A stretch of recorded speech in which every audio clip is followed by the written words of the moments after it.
Friends of our channel and YouTubers, welcome. Answers of an Alien from Andromeda, Video 117, May 16, 2014. Mythi. These photos are of Russian satellites orbiting Saturn, and appears to be a spaceship or something.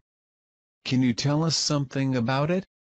These motherships the size of Earth belong to a race of descendants of Arcturians living in Camelopardalis, the same race that is responsible for maintaining here some stationary registers as the Black Knight satellite to the Buddhist Society in a joint venture between their civilizations.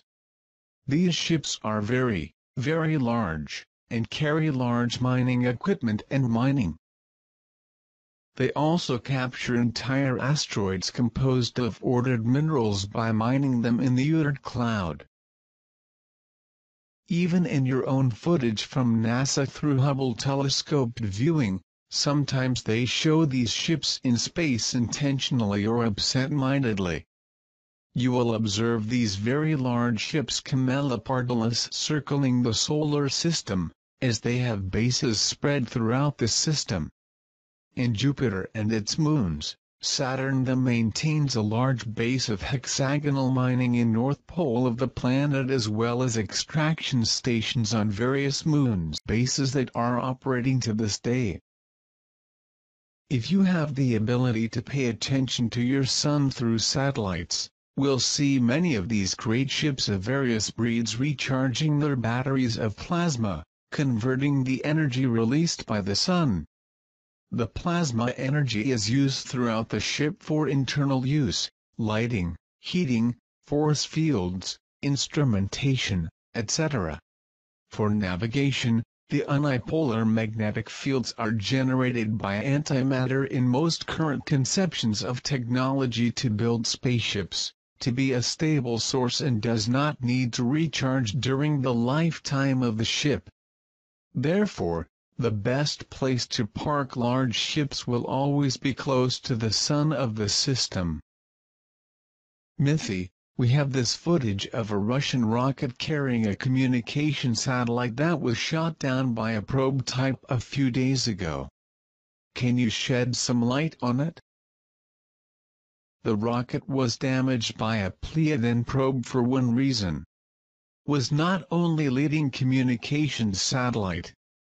Probes only overthrow the rocket if it were carrying nuclear warheads in the load.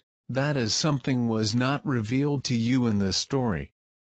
I have said and I repeat, the Pleiadians will not allow atomic destruction weapons and will destroy all that is being released with them. The probes are hundreds of times faster than any missile you can produce, so there is no escape. There will be no other chance of them even explode atomic missiles in Van Allen belt or surreptitiously send another missile against lunar bases as they did years ago. If you do not know, I will also inform you that they tried to overthrow the Black Knight satellite with 2 missiles that were intercepted before reaching the target. As this failed, the crew of Columbia then tried to install explosives to disrupt the satellite and bring it down in Antarctica as I told you before, and Columbia has been deactivated by the probes in 2003 by way of final warning. 1st of February 2003, Columbia began its descent back to Earth.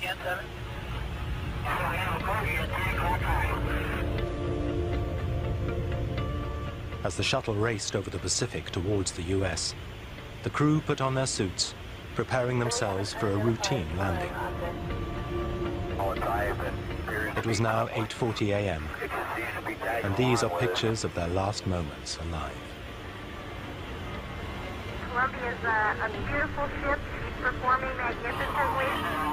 At 8:44 a.m., Columbia re-entered the Earth's atmosphere. Still, Mythi. Some are insisting insinuate that the Large Hadron Collider is an attempt to open a portal. I know you've talked about it before but would have more to give us some detail? Friends, the most expensive material in the world would get antimatter with this type of technology. The problem is you cannot handle the isolation of particles at a quantum level necessary. The ancient portals could be simulated by such archaic technology but serve only for communication and not for the teleportation of matter. The guidelines for the assembly of these generators was assisted by long craniums working with your government. The Community Galactica will prevent any attempt to open a portal of any kind leaving the Earth until it is recognized as an effective member of the community. A portal with current technology can appear and disappear without causing any influence to the environment around, totally unnoticed. By way of information, the Arcturians are in a major operation delimitation of areas of the planet. You may start to hear noises and watch brands in soil and coastal boundaries. These boundaries are as geophysical sensors that generate an accurate holographic visualization of tectonic movements at any angle, and thus provide initial points of movement enabling actions that may be taken during the succession of natural events. There are many variables in the natural processes, so this is the best way to get a dynamic map of these manifestations. I know it's hard for some of you wait for change, but time has a subjective importance, depending on how involved is who is going through the timeline of a given physical period. Nothing like a day after another to pass the events on the right time for all of us. Be with the light and peace, my friends.